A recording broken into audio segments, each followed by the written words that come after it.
मैं दुल्हन बनी अपने कमरे में बैठी थी। शादी का सुर्ख जोड़े पर बस गोटा ही लगाकर इसे अरूसी लिबास का टच दिया गया था, क्योंकि ऐसा ही कम कीमत जोड़ा मेरा गरीब बाप मुझे दे सकता था। मैं खूबसूरत थी, इसलिए इस मामूली जोड़े में भी अच्छी लग रही थी। मेरी सहेलियां मेरे पास बैठी मुझे शाहरुख के नाम से छेड़ रही थीं। मेरे वालिद एक कंपनी में मामूली सी मुलाजमत करते थे, इससे हमारा गुजर बसर ही होता था। फिर मेरे माँ बाप ने कर्जा उठाकर मेरा थोड़ा बहुत जहेज बना लिया था। यहाँ तक कि 18 कैरेट के सोने के टॉप्स मेरी सास के लिए भी बनवाए थे। मेरी बारात आ चुकी थी। शादी का इंतजाम मेरे वालिद ने घर के सहन में ही किया था, क्योंकि बारात बस 30 अफराद पर ही मुश्तमिल थी और अब्बा ने कहा कि इतने लोगों का इंतजाम हमारे सहन में आराम से हो जाएगा। बारातियों की आमद पर ढोल की आवाज ने मेरे दिल की धड़कनों को भी बढ़ा दिया था। मेरे चेहरे पर एक मुस्कान सी सज गई थी। नाचने गाने की आवाजें अब मेरे सहन से उठ रही थीं। मेरे छोटे बहन भाई और सहेलियां बारात देखने सहन में जा चुकी थीं। दिल तो मेरा भी बेताब था कि अपनी बारात को देखूं, लेकिन मैं अपनी ये ख्वाहिश पूरी नहीं कर सकती थी, क्योंकि मैं दुल्हन थी। मैं अभी अपने दिल की बेताबियों को ही एतदाल पर नहीं ला पाई थी कि जब मेरा 10 साला भाई मेरे कमरे में आया। वो बहुत खुश लग रहा था। कहने लगा, आपा, आपकी शादी पर नाचने के लिए हिजड़े आए हैं, जिनसे आपको बहुत डर लगता है। बहुत भंगड़ा डाल रहे हैं। हमारे सही में बहुत मजा आ रहा है। ये कहकर वो बाहर चला गया। मेरे छोटे बहन भाई मुझसे बहुत ज्यादा मानूस थे। अपनी छोटी छोटी बात भी मुझसे जरूर करते थे। एक तरफ मेरे दिल में मैके से जुदा होने का गम भी था, क्योंकि मेरी उम्र बस 18 साल ही हुई थी कि मेरी माँ को मेरी शादी की फिक्र पड़ गई। मुझसे छोटी दो बहनें और थीं और सबसे छोटा एक भाई था। मेरा रिश्ता हमारी पड़ोस वाली खाला ने करवाया था। अयाज इनके दूर के रिश्तेदार थे। बस आनन फानन ही रिश्ता तय हुआ था।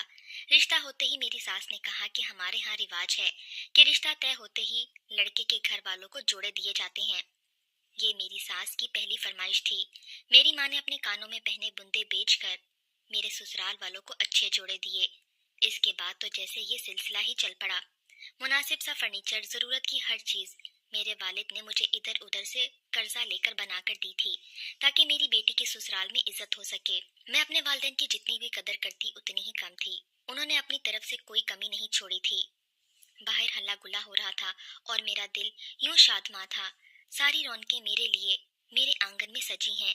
बिना देखे भी मैं बाहर होने वाले हंगामे से मसरूर हो रही थी कि अचानक से ढोल की आवाज यकदम ही बंद हुई थी। एकदम से न जाने क्यों खामोशी सी छा गई थी, जैसे ज़हन में कोई हंगामा हो ही ना रहा हो।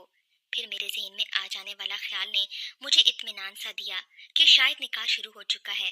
लेकिन फिर मेरे वालिद के रोने की आवाज़ ने मुझे बेचैन सा किया था। मेरे कमरे की खिड़की सहन में भी खुलती थी, लेकिन मैं खिड़की के पास नहीं गई थी कि अगर किसी की मुझ पर नजर पड़ गई तो लोग क्या सोचेंगे कि कैसी दुल्हन है। लेकिन अब अपने वालिद की रोने और गिड़गिड़ाने पर मैं बुरी तरह से घबरा गई थी। मैं उठकर खिड़की के पास खड़ी हो गई। मैंने एहतियात से वो खिड़की खोली तो देखा कि मेरे वालिद मेरे ससुर के पैरों में बैठे कह रहे थे कि खुदा के लिए मेरी बेटी की बारात यूं वापस लेकर ना जाओ। ये सुनकर तो मेरे होश ही उड़ गए थे। वो लोग क्यों मेरी बारात वापस लेकर जा रहे थे? मैं ये सोचकर परेशान हुई थी। मेरे दिल की धड़कनें अजीब थीं। मेरी सास और होने वाले शौहर के माथे पर भी बल थे। मेरे ससुर कहने लगे, तुम लोगों को दामाद की इज्जत और एहतराम करना नहीं आता। मेरी बरादरी मुझे बातें बना रही है कि किस कंगाल लोगों में मेरे हीरे जैसे बेटे का रिश्ता तय कर दिया। अब या तो आप लोग मेरे बेटे को जहेज में काट दोगे, या फिर ये बारात बिना शादी और रुखसती के वापस जाएगी। ये सुनकर तो मेरे सर पर आसमान ही गिर गया था। मेरा बाप यूं इनके सामने शर्मिंदगी से हाथ जोड़े हुए था, जैसे गरीब होना इसका सबसे बड़ा गुनाह है और बिना जहेज के मेरी शादी मेरा सबसे बड़ा ऐब। मैं इस कदर परेशान थी और इससे ज्यादा क्या हो सकती थी। किसी की बेटी की बारात का यूं लौट जाना कोई आम सी बात तो थी नहीं। माँ बाप की इज्जत पर तो जो हर्फ आना था वो अलग बात थी।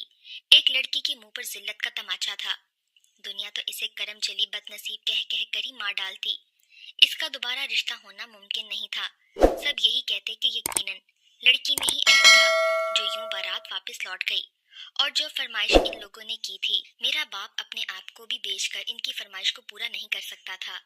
हमारे जैसे सफेद पोशों की बच्चियां इसी वजह से बाप की चौखट पर बुढ़ापे की दहलीज पर जा पहुंचती हैं कि इनके वालिदैन के पास लड़के वालों की फरमाइशी लिस्ट पूरी करने के लिए पैसे नहीं होते। मैं यूं थी कि काटो तो लहू ना निकले। मेरी माँ मेरी सास के सामने हाथ जोड़े अपनी इज्जत की भीख मांग रही थी। पल में हमारा घर खुशियों की बजाय गमों की तस्वीर बनकर रह गया था। वहां पर मौजूद सब लोग खामोश तमाशाई बने तमाशा देख रहे थे, और वो शख्स जो मेरा ससुर बनने जा रहा था बेहिसी की तस्वीर बना खड़ा था। मेरा पढ़ा लिखा शौहर अपनी जहालत का मुजाहरा करते हुए मेरे बाप की इज्जत की धज्जियां उड़ा रहा था। कहने लगा, जब ये लोग मुझे अभी इज्जत नहीं दे रहे तो शादी के बाद क्या देंगे। मुझे इस शख्स की सताई और छोटी सोच पर अफसोस हुआ था। क्या इज्जत का ताल्लुक पैसों से होता है? जिनके पास देने के लिए ढेरों जहेज नहीं होता तो वो क्या दामाद की इज्जत नहीं करते? मुझे आज ये बात समझ आ रही थी कि क्यों बेटी पैदा होने पर हम जैसे लोगों के चेहरों पर तफक्कर की लकीरें गहरी हो जाती हैं। वजह यही है कि बेटियों की खातिर बाप बिक नहीं सकते। मेरा दिल खून के आंसू रो रहा था। मेरे बाप के आंसू बह बहकर गर्दन से नीचे जा रहे थे और इसके जुड़े हाथ बुरी तरह से कपकपा रहे थे। अपनी इज्जत की खातिर मेरा वो बाप जो गुर्बत में कम रोटी तो लगा लेता था लेकिन किसी के सामने झुककर अपनी जरूरतों का सवाल नहीं करता था, आज मेरी इज्जत की भीख किसी भिखारी की तरह से मांगने पर मजबूर था। मैं बहते आंसुओं के साथ बाहर सेन में आ गई। मुझे देखकर सब बराती हैरत से देखने लगे। मैंने जाकर अपने वालिद के जुड़े हाथ पकड़ लिए। मैंने कहा, अब्बा बस बहुत हो चुका, कोई जरूरत नहीं आपको किसी के भी सामने यूं झुकने की। इन्हें बारात वापस लेकर जानी है तो ले जाएं। मुझे खुद ऐसे घर नहीं जाना जो सारी जिंदगी मेरे बाप का जहेज और फरसुदा रस्मों के नाम पर खून खुश्क करते रहें। मेरी बात सुनकर मेरी सास कहने लगी, तौबा तौबा, लड़की की जबान कितनी कस लंबी है। दुल्हन बने ना शर्म है ना गैरत। अच्छा हुआ जो इन लोगों की असलियत हमारे सामने अभी खुल गई। मेरी बात को वो औरत कितना गलत रंग दे रही थी। वहां बारात के साथ आई औरतें मेरी सास की गुलफशानियां सुनकर भांत भांत की बोलियां बोलने लगी थीं। मेरी माँ मेरे पास आकर मुझे चुप हो जाने के लिए कहने लगी। वो लोग अपनी बारात वापस ले जाने लगे। मेरा बाप इन्हें हाथ पकड़ पकड़ कर रोक रहा था, इनकी मिन्नत कर रहा था, ऐसा मत करो। मेरी नेक और पाकबाज लड़की बदनाम हो जाएगी। कोई इसकी बारात लेकर मेरी दहलीज पर कदम नहीं रखेगा। खुदारा मेरी बच्ची के साथ जुल्म मत करो। अपने बाप की बेबसी देखकर मेरा दिल कट कर रह गया था। मेरी वजह से जो गम इन्हें मिला था, मेरा जी चाहा जमीन फटे और मैं अंदर दफन हो जाऊं। वहां आए लोग अब भी खड़े हमारा तमाशा देख रहे थे। एक तरफ ख्वाजा सिरा खड़े थे जो शायद अपने पैसों के चक्कर में नाचने गाने आए थे। मेरा बाप वहीं जमीन पर ढह गया। मैं ही जल्दी से इनके पास गई थी। इन्हें बाजों से पकड़कर सहारा देकर कुर्सी पर बिठा दिया, लेकिन मेरे बाप की रंगत बिल्कुल फक्सी हो गई थी। कहने लगे, मेरी बच्ची की बारात अब कभी नहीं आएगी, कोई इसे इज्जत नहीं देगा। न जाने इन्हें क्यों मेरा गम लगाए जा रहा था। इनके हाथ और पूरा वजूद थर थर कांप रहा था। इनके आंसू तवातर बहते जा रहे थे। मेरी अम्मी बहनें भाई सब रो रहे थे। अभी यही गम मेरे बाप से सहा नहीं जा रहा था कि जब हमारे दरवाजे के सामने देग वाले की सुजुकी आकर खड़ी हो गई। बारातियों के लिए खाने की देगें आ चुकी थीं। अब्बा ने खास देग वाले की मिन्नत की थी कि भाई, बेटी के ससुराल का मामला है, खाना मुकर्ररा वक्त पर ही देना ताकि गरम गरम खाना बारातियों को मिल सके। लेकिन अंदर का सोगवार मंजर देखकर वो लोग भी चुप हो गए। मेरे अब्बा अब खड़े होकर मोहल्लेदारों और रिश्तेदारों से हाथ जोड़कर कहने लगे कि खुदा के लिए मेरी बेटी से कोई निकाह कर ले। मेरी बच्ची की आज रुखसती ना हुई तो कभी नहीं होगी। लेकिन सभी खामोश रहे थे। कोई मर्द मोमिन ऐसा ना था कि ऐसे हालात में मुझे अपनी इज्जत बनाता। ये मेरे बाप की बेबसी की आखिरी हद थी। लेकिन मोहल्ले वाले भी कुतराते हुए घर से बाहर निकलने लगे जब एक ख्वाजा सिरा मेरे बाप के सामने आकर खड़ा हो गया। कहने लगा, चचा, अपनी बेटी का निकाह मुझसे कर दे। मैं तो अभी अपनी बारात के वापस लौट जाने का ही मातम मना रही थी कि एक हिजड़े के मुंह से ये बात सुनकर तो मेरे रहे सहे औसान भी खता होने लगे। एक हिजड़े से मेरी शादी कैसे हो सकती थी, सोचकर भी मेरे पूरे वजूद में झुरझुरी सी आने लगी थी। मुझे तो बचपन से ही इन ख्वाजा सिरों से डर लगता था और वहशत महसूस होती। बेशक इस शख्स ने मेरे वालिद का दिल रखने के लिए कहा होगा। मेरा बाप ऐसा तो कभी नहीं कर सकता। मैं भी यही सोच रही थी कि अब्बा इस हिजड़े को देख रहे थे। फिर सामने खड़े निकाह ख्वाह से कहा कि आप मेरी बेटी का निकाह शुरू करें। ये सुनकर तो मैं बुरी तरह से चकरा कर रह गई थी। अब्बा ऐसा कैसे कर सकते थे? बेशक इनका गम बड़ा था, सदमा बहुत ज्यादा था, लेकिन मुझ पर भी वैसे ही गम का पहाड़ टूटा था। अभी तो मैं वही सह नहीं पाई थी कि अब्बा की बात ने तो मुझे चकरा कर रख दिया। मैंने अब्बा का हाथ पकड़ लिया। मैंने कहा, अब्बा, आप क्या कह रहे हैं? मैं कैसे किसी हिजड़े से शादी कर सकती हूँ? मुझे तो सोच कर भी खौफ सा आने लगा था।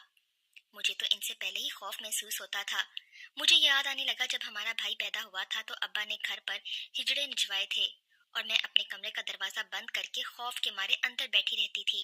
अब्बा कहने लगा, राबिया, मेरी इज्जत तेरे हाथ में है। तेरी 2 छोटी बहनें और हैं और अगर आज तू रुखसत होकर ना गई, तेरी बहनों की शादी में भी रुकावट डल जाएगी। लेकिन मैं कैसे ऐसा कर सकती थी? मैंने कहा, अब्बा, ऐसा तो कभी हुआ ही नहीं है। मैं कैसे किसी ख्वाजा सिरा से शादी कर सकती हूँ? वो कहने लगे, मेरी इज्जत रख ले राबिया। मैं रोने लगी थी, लेकिन चुप हो गई। मैं शायद पहली लड़की होंगी जिसकी शादी किसी ख्वाजा सिरा से हो रही होगी। मैं यूं थी, मेरे वजूद में जैसे जान ही बाकी ना रही हो। मैं अपने बाप के घर से अपना बेजान वजूद लिए रुखसत हुई थी। टैक्सी में पिछली नशिस्त पर एक ख्वाजा सिरा के साथ बैठे मुझे हद दर्जा खौफ महसूस हो रहा था। वो 3 हिजड़े थे जो मेरी बारात के साथ ही नाचने के लिए आए थे। मैंने तो आंख भर कर भी इन्हें नहीं देखा था। एक टैक्सी ड्राइवर के साथ अगली नशिस्त पर बैठा और 2 मेरे साथ पिछली नशिस्त पर। पूरा रास्ता टैक्सी में मेरी सिसकियां ही गूंजती रही थीं। अपने होने वाले शौहर के हवाले से मैंने आज की रात के लिए बहुत से ख्वाब देखे थे, लेकिन ये नहीं मालूम था कि मेरी रात एक ख्वाजा सिरा के साथ गुजरेगी। इस सोच ने मुझे कांपने पर मजबूर किया था। मुझे आने वाले वक्त का सोच सोच कर खौफ आ रहा था। मैं बदतरीज रोए जा रही थी। गाड़ी एक छोटे से पासमानदा इलाके के एक छोटे से घर के सामने रुकी थी। इस ख्वाजा सिरा ने मेरी गाड़ी से उतरने में मेरी मदद की थी, जो मेरा शौहर था। टैक्सी ड्राइवर को पैसे देने के बाद वो मुझे अपने घर ले गया, लेकिन जैसे ही मैं इस घर में दाखिल हुई, एक तूफान और देखने को मिला था। वहाँ 4-5 और ख्वाजा सिरा थे जो एक दूसरे के साथ लड़ रहे थे। इन पेड़ों की उम्र 15 से 16 साल थी। मेरे शौहर की डांट डपट पर वो लोग सीधे हो गए। मुझे देखकर अजनबी नजरों से देखने लगे। हमारे साथ आए दूसरे हिजड़े ने इन्हें बताया कि गुरु ने इस लड़की से शादी कर ली है। वो गुरु नामी हिजड़ा शायद वहाँ का बड़ा था। ये सुनने की देर थी कि वो 16-17 साला हिजड़े नाचने लगे थे। एक बेहंगम सा शोर मच गया था। मैं तो पहले ही अपने गमों से चूर वजूद के साथ वहाँ दाखिल हुई थी। ढोल नाच गाने ऐसे शुरू हो गए जैसे इनकी मन की मुराद पूरी हुई हो। मैं मेन गेट पर खड़ी अपनी जिंदगी का वो तमाशा देख रही थी जिसका तस्वुर भी एक औरत को जिंदा दरगो करने के लिए काफी था। मेरे पूरे वजूद में एक बिजली सी लहर उस वक्त दौड़ गई जब मेरा हाथ इस हिजड़े ने पकड़ा था, जो मेरा शौहर था। मैंने अभी तक इसे नजरें उठाकर नहीं देखा था, लेकिन मुझे इसके बारे में सोचकर ही खौफ सा आने लगा था। मुझे अपने हाथ से घिन और कराहत महसूस हो रही थी, जो हाथ इस हिजड़े के हाथ में था। वो मुझे सामने बने कमरे में ले गया। कहने लगा, तुम यहाँ बैठ जाओ, मैं बच्चों को खाना खिलाकर आता हूँ। ये कहकर वो बाहर जा चुका था। बाहर एक शोर बरपा था। वो छोटे ख्वाजा सिरा लड़के कह रहे थे कि गुरु तो कहकर गया था कि शादी पर जा रहा है, वापसी पर खाना लेकर आएगा, बिरयानी और मतंजन लाएगा। हम क्यों रूखी सूखी रोटी आमलेट के साथ खाएं? कैसी दुल्हन है तुम्हारी, कैसी शादी की है तूने जो खाना तक नहीं दिया? बाहर की सारी आवाजें अंदर आ रही थीं, लेकिन वो गुरु नामी शख्स की एक धाड़ पर खामोशी सी छा गई थी। अंदर कमरे में बैठी मैं भी कांप कर रह गई थी। वो कहने लगा, मुझे कोई बहस नहीं चाहिए, जल्दी से खाना खाओ और जाकर सो जाओ। उसके बाद बाहर से किसी शोर की आवाज नहीं आई थी। 1 घंटा मैं अपनी बुरी किस्मत पर रो रो कर मातम मनाती रही थी। मेरे कमरे का दरवाजा खुला तो मेरा दिल मेरे सीने के अंदर थम सा गया था। दरवाजा बंद हुआ तो मुझे लगा मेरा सांस घुटने लगा हो। एक ख्वाजा सिरा की संगत का सोचकर मेरी रूह तक लरस गई थी। वो शख्स इस वक्त जनाना लिबास में नहीं था, मर्दाना शलवार कमीज में मलबूस था। लेकिन मेरा ये हाल था कि आज मेरा दम ही निकल जाएगा। मेरे पेट में गिरहें सी पड़ने लगी थीं। कहने लगा, मुझे बहुत अफसोस है जो कुछ तुम्हारे साथ हुआ है। ये कहकर इसने मेरा कांपता हुआ हाथ थामा था। इसके हाथ में और मेरे हाथ में ज्यादा फर्क ना था। इसके हाथ बिल्कुल जनाना तर्ज के थे।